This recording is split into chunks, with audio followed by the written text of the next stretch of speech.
damn fine cup of coffee. Welcome on in to your Midnight Book Club. Tonight, we are doing a year-end review. We're taking a walk through all the weird things that we investigated together and read about. Some of the books we only read parts of online, but I read the rest in the shadows by myself. Others we read together, cover to cover. So we're going to dive into each one, do kind of a little synopsis, a too long didn't read, if you will. And then I'll give a review. I'll give a score for each book. And so these are the books I read in the year 2024. We are going to begin at the beginning, as they say, with the first book that we read all together as a team this year. And that is Encounters by D.W. Pasulka. Now, if you've been with me, you can go check it out on my YouTubes. It's all there. The whole kit and caboodle from chapter 1 until the end. Encounters is up there. This is the first book we read, so let's check it out. Now, I'm telling you, if you got someone in your life, if you're a true believer, as you most likely are, if you're here on the channel with me, we're probably believing in the same things, and you want to convince someone who's more science-minded, a hard-headed skeptic, if you will. Hey, we've all been there. I remember. This is a book that would be perfect for him. Because not only does it go over experiences and encounters with space aliens, interdimensional beings, UFOs, dreams, angels, AI, and other dimensions. It's not just, as some people believe, crackpots who see this shit and experience this shit. This book proves it's top-level scientists. You meet a man named the Gray Man, who is a physicist from Australia. He's literally the top fucking scientist in Australia. He goes by the pseudonym Gray Man because he doesn't want to be identified, because if you research this shit, you're ousted, right? You're not allowed to do fun stuff anymore. You're not allowed to be the leader of labs because you believe in crazy shit. So all these guys do this underground. That's a trope. Go check out other book clubs if you're interested in that. But that's what happens. A lot of these top-level scientists are very interested in UFOs and the quote-unquote phenomena and parapsychological things, but you can't study it on the up and up because it makes you look like a freak. So Gray Man is one of these dudes. He's had experiences with UFOs since he was a kid, and every now and then he gets abducted by gray aliens, and he says that it's a terrifying experience, but he also has very uplifting encounters with St. Michael. This is a scientist who claims to have encounters with the other side that help him with his experiments. In this book, we also meet another scientist who goes by a pseudonym, Tyler D. Tyler D works for NASA. He's like a special baby boy for NASA. He also claims to be in contact with off-world intelligences that beam him information. This book is filled with people like the Gray Man and Tyler D who have encountered things from the unknown, things from other dimensions, angels. We talked to she goes by the pseudonym Moon Girl. It's one of the motherfuckers who, the current iteration of AI, she's one of the people who birthed it, right? The mother, if you will. Talking about AI being a consciousness that we're birthing into the world, something that we are interacting with, the next level. Other scientists talking about how AI is the thing we need to learn how to use, because if we don't, some other intelligence will use it and expand their consciousness before we do. So it's important that we harness this tech and use it for good. Very interesting book. Talks to top-level scientists from around the world who believe in the phenomena. So if you're looking for something that for the hard-headed skeptic in your life that refuses to open their mind to the beautiful, complex, invisible world around us, Encounters is a great one. It's almost akin to, we didn't read this year, I read this a couple years ago. It's almost akin to UFOs by Leslie Kean. This is like if you want to convince your dad or someone who's like needs the material or whatever to understand things. It's all like top level military dudes talking about their UFO experiences. Nothing wacky like abductions or anything, but very solid. I put Encounters up there with books that you want to pick up if you're trying to convince someone that this shit is real. Help them open their mind a little bit, if you will. Encounters by D.W. Pasulka. For me, now I'm easy to please. I'm not a critic. So be warned, 10 out of 10. 10 out of 10 for this book. I loved it, cover to cover. It rocked my world. It blew my mind. You learn all sorts of little factoids about this world, about the start of maybe the so-called new religion, UFOs, which brings us to our next book, which is also by D.W. Pasulka. But this is the second book that we read this year, fully together as a team, and that is American Cosmic. American Cosmic by D.W. Pasulka. Now look at that. Look at this. You're on that road, you see a UFO. Pop quiz, what do you do, hotshot? American Cosmic, UFOs, religion, technology. So American Cosmic. I really, really love this one. This is the first book. So if you've read this book or you've read Encounters, go back and read American Cosmic. That's what I did. I kind of went out of order. I read Encounters first, then I came back and read American Cosmic. Or if you read American Cosmic and you're looking for the next one, check out Encounters. Now, American Cosmic by the very same author of Encounters. This focuses on the scientist I mentioned named Tyler D. Tyler D is a very interesting man who works for NASA. He does not have a PhD, much like Itzhak Bentov. And if you're looking for something, we didn't read this year. We read this a couple years ago. But if you're looking for something, but it goes with American Cosmic, we got to talk about it. If you're looking for something that will help you, will help me really understand the possibilities of what consciousness might be, Stalking the Wild Pendulum on the Mechanics of Consciousness by Itzhak Bentov is a wild ride. Much like Tyler D, he is a top-level scientist who never got a PhD, but they were still accepted into the top upper crust levels of science. So you got to understand how gnarly that is. That's how big their brains were. They were able to basically receive information, Tyler D. Now, Tyler D's under a pseudonym. We know Itzhak Bentov. His research was the basis for the CIA's mind expansion program. Check him out. It's real. It's all out there. But these thinkers were so great that they were accepted into science circles without the background. And if you've been part of academia at all, it's a pretty stuffy, boring world where you need to have your credentials in order for it to work out. So the fact that someone like Tyler D works deep in NASA and is a protected scientist, and then someone like Itzhak Bentov's work was looked at by the government and CIA and used for mind expansion programs, and both these men claim that they get their ideas from an off-world intelligence. Itzhak Bentov more the classic Akashic Records, which is a place where all knowledge is held, allegedly. And then with Tyler D, he claims he's spoken to by off-world intelligences. So these guys are accepted into these top-level science rings, and all they do is basically channel. They communicate with the unknown, and they like to think. And they have their own protocols for how to get it. That's what American Cosmic is mainly about. You meet Tyler, and you learn that NASA does have a secret top level of scientists that just work on experiments. Tyler D is one of those. He's had top level experiments on almost every single space mission.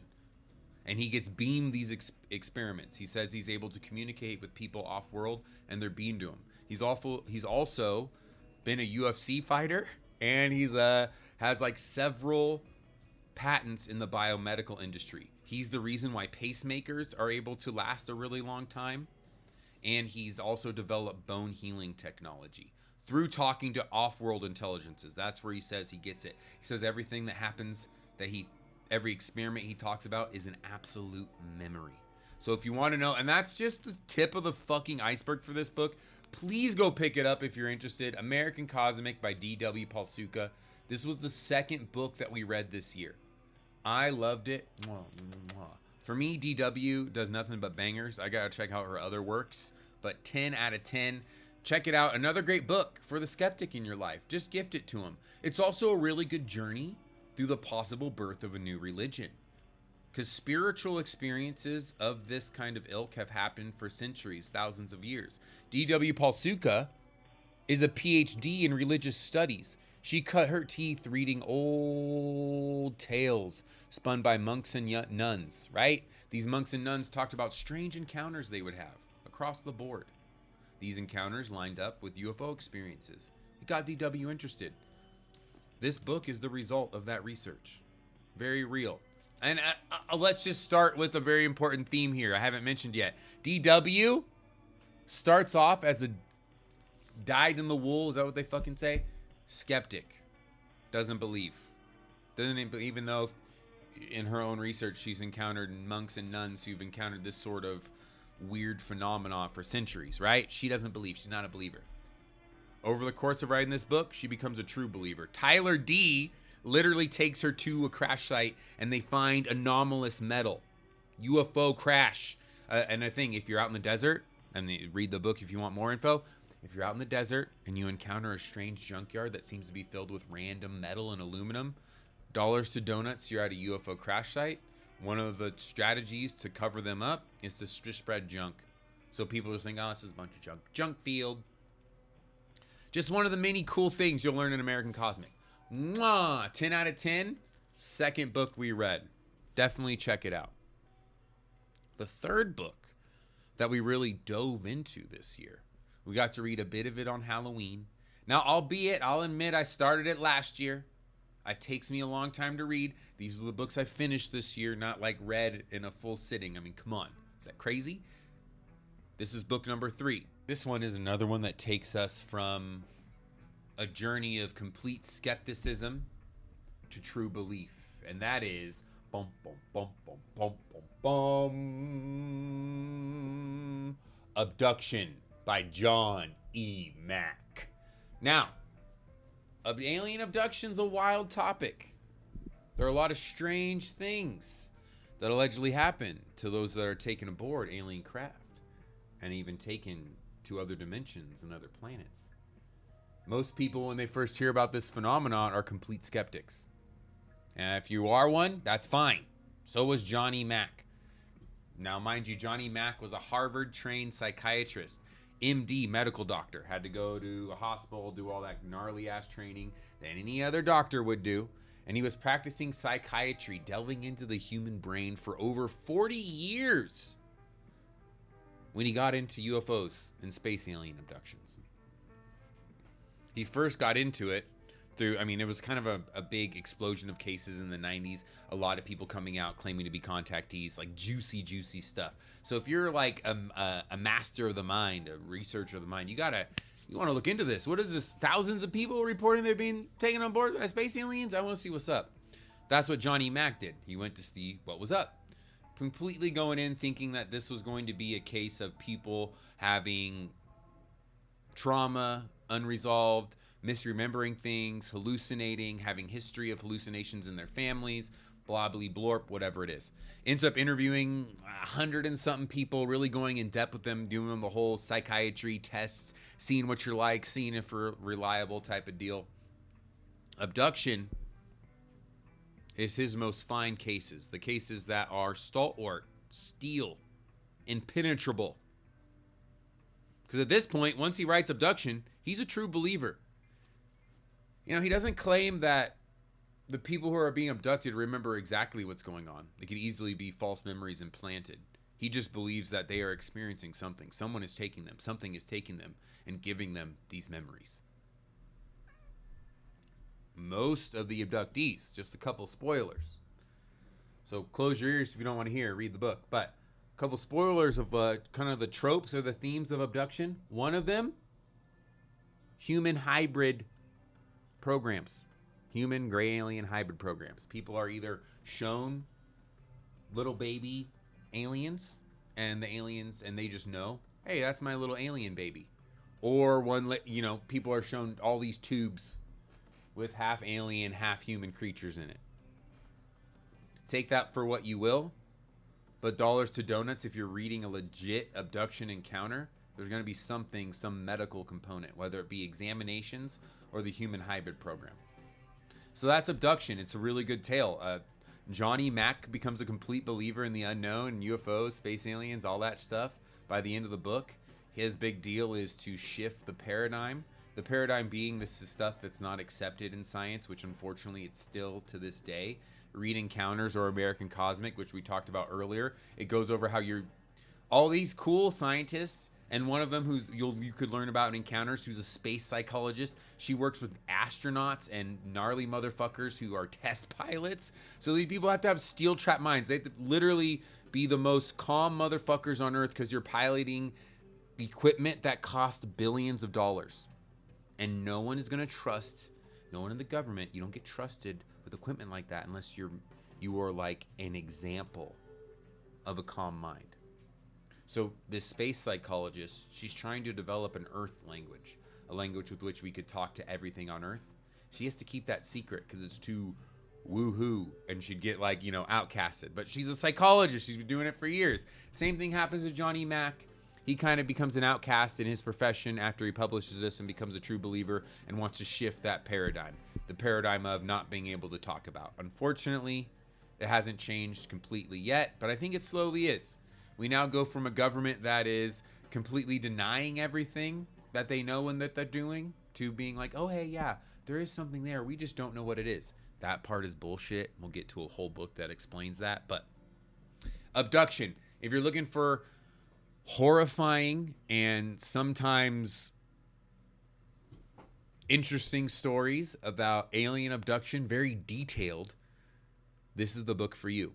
Now, I will say, he does get a couple points deducted because upon further research, some of these stories, the people he worked with didn't necessarily want to be released. So even though he changed the names, it's still not cool to release someone's story who didn't want it to be released.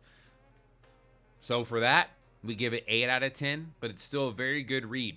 Another one for non-believers to pick up and possibly get into it. Even though the stories are really wild. So that you kind of want to already be on board. And then this helps. It's a good introduction to the abduction phenomenon and what might be going on there. I don't think there's any answers as to the why or the what is actually going on. There's so many wild stories, but this is a good book that catalogs the tropes of alien abduction. Most people experience these things that Dr. John E. Mack reports. So that is book number 3. And that is Communion. Now, if you know that Communion started a firestorm in the 90s when it came out. Whitley Strieber is a beautiful fiction writer, so he was able to craft a beautiful tale of his own experience. It's terrifying. It's uplifting because of the changes he goes through. It's very emotional and passionate. Whitley fully believes that he was having experiences with gray aliens for years, talking with them, communing with them, knowing that they basically are here to help and they want to help guide us to a better future. That's the story that Strieber ends up cooking up or coming to, the conclusion he comes to after all these experiences with the space aliens.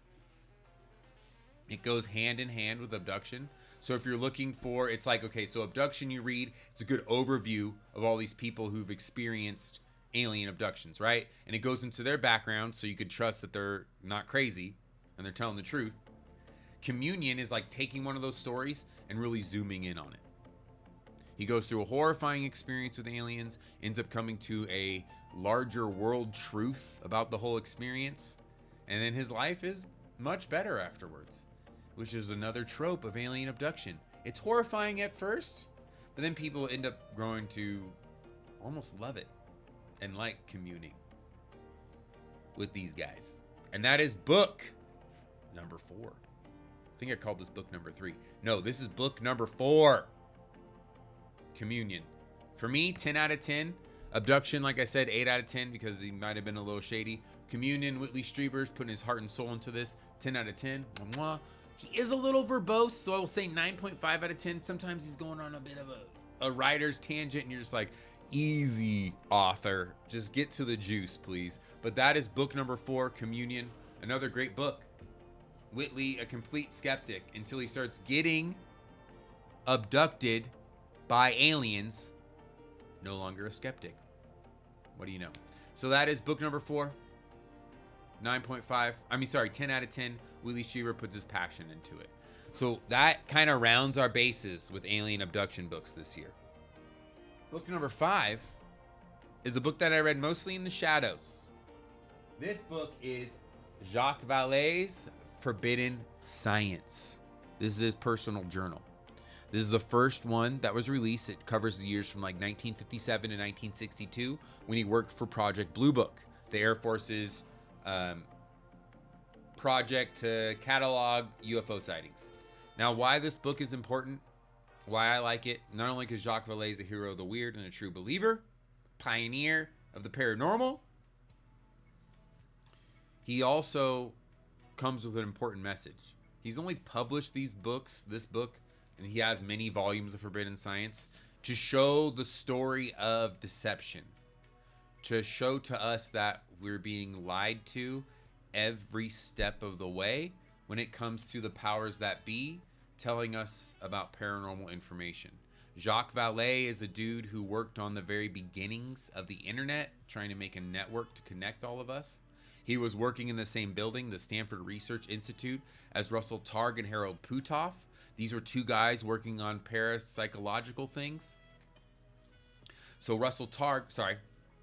Jacques Vallee writes this book to let us know that there's been scientists working on on this strange shit for years and years and years. And guess what? It's all real. The powers that be are deceiving you because they deceive him. You learn in this book, you see how when he works with the Air Force or he works with other goons that work for the government, mucky mucks, spooks, CIA people, whatever you want to call them, they're coming with half-truths.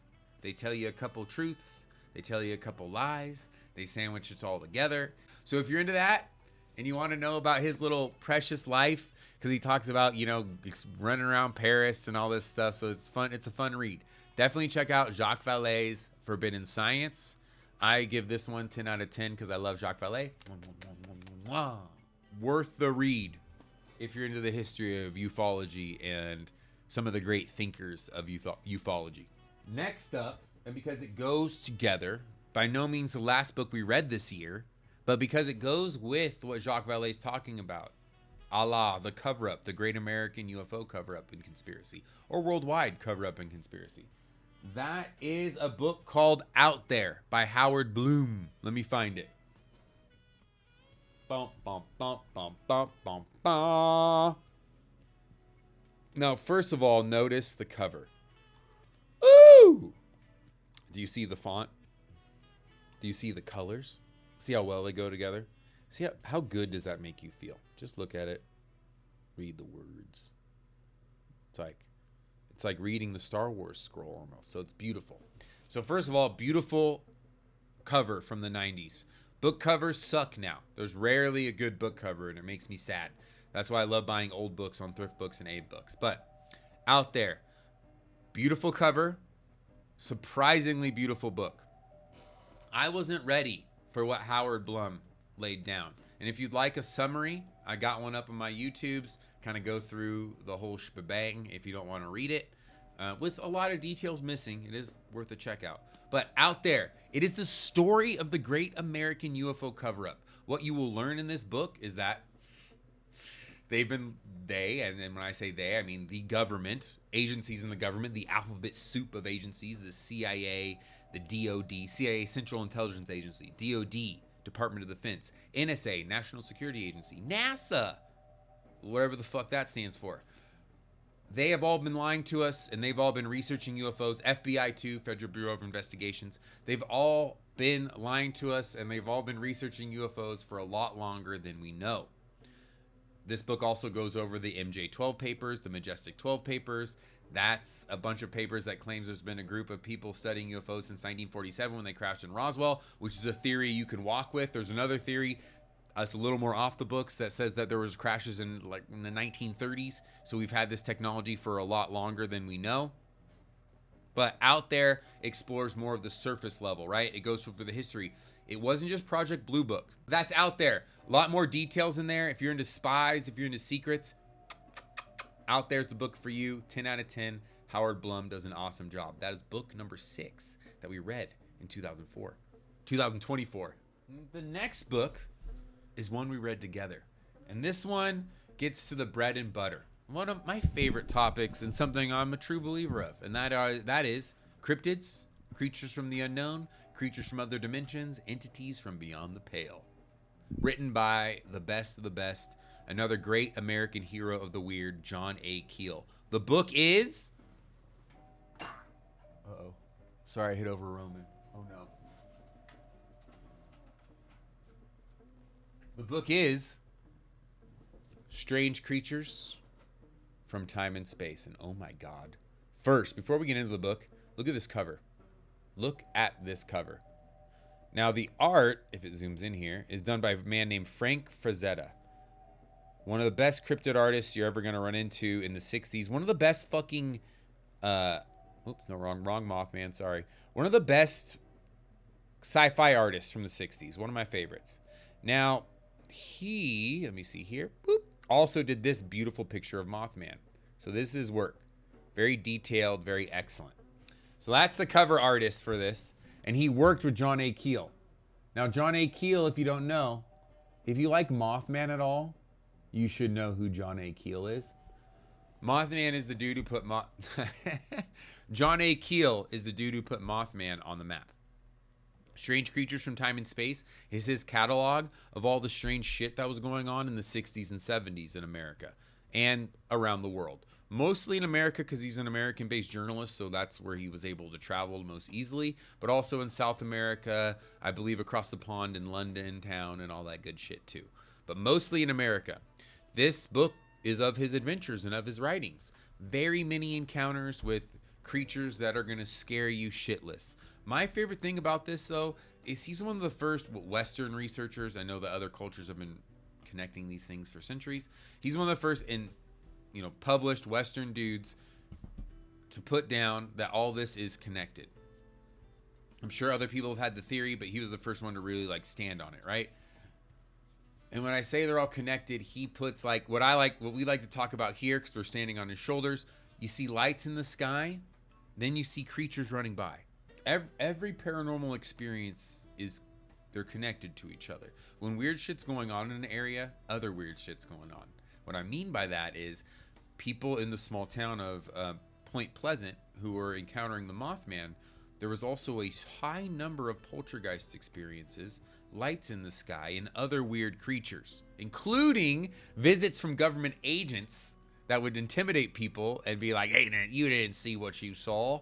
That's what Strange Creatures from Time and Space is about. It's a great catalog of everything that was going on back then. Some of the wildest encounters you could imagine are in here. It's a very fun read. Highly recommended. 10 out of 10. John A. Keel does go on tangents because he's angry that no one believes him when he's had all these experiences. But you could forgive him because he's had some really strange shit happen to him. Very recommended. 10 out of 10. My favorite chapters are the ones that go over all the states and all the most gnarly encounters. And then the chapter about Mothman. Because I had no idea that people were having crazy ghost experiences in the small town in the same time that Mothman was hanging out. Strange Creatures from Time and Space. Highly recommended. 10 out of 10. Check out John A. Keel's work. We still need to read Mothman Prophecies on the book club, which hopefully we'll get this year. But that was book number 6. Number 7, to go back to our roots a little bit, the Hynek UFO Report. By Dr. J. Allen Hynek. The doctor means he's a little cutie who's not going to lie to you. Now, J. Allen Hynek, if you don't know, I talk about him all the time. He's one of my favorites. Hired by the Air Force to look into UFO sightings. One of the original Project Blue Book homies. He looks into it. He's like, holy shit. I wasn't a believer, but now I am. Air Force, we need to look into this. There's UFOs fucking everywhere. People are seeing them, having encounters. If you ever heard the term close encounters of the first kind, second kind, and third kind, Dr. Hynek is the dude who came up with those terms. First kind being seeing lights in the sky. Second time being there's physical evidence. You see landing tracks or whatever the fuck. Third kind is seeing occupants, seeing space aliens. And the fourth kind, which was coined later, is an alien abduction. It's not in this book. But the Hynek UFO Report, right, are basically his thoughts on the whole Project Blue Book case. Because originally, he's hired by the Air Force And they're like, cool, man. Like, what do you think of all this? And Hynek's like, I think that UFOs are real and we should be worried about them and we should tell the public and we should find out what the hell they are. Him and another Air Force dude, Donald Kehoe, believe the same thing. Another Blue Book guy. The Air Force is like, fuck. This is not what we wanted you guys to figure out. So no, boo to you. Get out of here. They fire both of them. Both of them kind of become outcasts. They become weirdos who go around talking about how they think UFOs are real. And no one believes them. The Air Force then hire, they make the Condon report by this dude named Condon, some professor at a university. Him and his boys look through the report, and the Air Force is like, we want you to debunk all this. Okay? Go. And that's what they do. They debunk all of it. That's where we get the shit like swamp gas, hysteria, mass hysteria, all these other explanations for UFO sightings that end up being kind of deep in our subconscious to make sure we laugh at and ridicule anyone who has encounters when they come up with them. Because like, no, we already looked into this, guys. Blue Book proved it was all bunk. No, it didn't. Blue Book proved it was real, and they booted off the OG scientists and hired some people who would lie for them. That's Project Blue Book. This goes over that, and Dr. J. Allen Hynek's favorite UFO cases, which is the most interesting part. These are the cases that convinced him. Most infamously, the case in Socorro, New Mexico, where a police chief had a close encounter of the third kind and saw occupants. That was the case that convinced Dr. Alan J. Hynek. And another one of my favorite cases that I want to do a whole thing on, called the Hopkinsonville Goblin case, is another one that was in close encounter of the third kind and even fourth kind for a whole family that Dr. Hynek was a believer in. So continuing the theme of 2024, going from a true skeptic to a true believer, the story of Dr. Alan J. Hynek is a beautiful one. A great one for skeptics who are into UFOs already a little bit. You got to be kind of in the game already. It's a good intro, but I'd suggest Leslie Kean's UFOs or like American Cosmic as an intro. And this is more when you're ready to dive into Blue Book. But still, great book. The Hynek UFO Report. Alan J. Alan J sounds cooler. J. Allen lays down some fucking great UFO cases that are indisputable. I challenge a skeptic to challenge old Hynek here. Another hero of the weird. That was book number 7. Lucky number 7, dude. Okay, now the next book number 8. This bad boy right here. Real encounters, different dimensions, and otherworldly beings. Now, why I like this book is because most of these other books were published, the latest one, Encounters and American Cosmic in the 2020s, so up and up. But most of the other ones, like 60s, 90s, 90s, 80s, 80s. So this was very refreshing. It's a book of encounters that was published in the late 2000s, so you get even from the aughts, like 2012. If you're looking for a really good compendium of all sorts of strange encounters, beasts, demons, creatures of the unknown, spooky things, things of light that help you, fairies, mermaids, all the above, this is the book for you. You know, I'm a true believer in all that shit. So are these authors. It compiles a great collection of stories that are scary and uplifting and really fun. Highly recommended. 10 out of 10. We like to read this one. There's a really good section on underwater UFOs. Now, for me, because I love modern encounters, 10 out of 10. I don't want to spoil any, but it's got fucking anything you could imagine. From Slender Man to Mothman and everything in between. This bad boy's got it. Mwah, mwah, mwah. 10 out of 10 for this. Plus, a husband and wife couple writes it, so you know it's a banger. And it looks like a textbook, so you know it's true. 10 out of 10. Highly recommended. Those were the books we paranormally investigated together this year. A journey, the theme being a journey from non-belief to belief in most of the books we read. Skeptics turning to true believers. All these books would be great. Maybe not this one, and maybe not this one. So, but beyond the books that really get into the fun encounters, that's for the us advanced folks who are already there. So you check out those. Give your beginner folks any one of those other books, and it'll help start opening their minds. Out There is actually a really good place to start because it goes into the whole mechanics of the underground government. Another great one for that, though, that I talk about a lot is this bad boy, The Devil's Chessboard. If you need someone to help someone understand about the secret government, this is the one, The Devil's Chessboard, the history of the CIA. But thank you for joining me for the Midnight Book Club. That was my 2024. I'm excited to see what fucking books we get into this year. What wild shit are we going to read about together? Let's find out. That's all I got for you.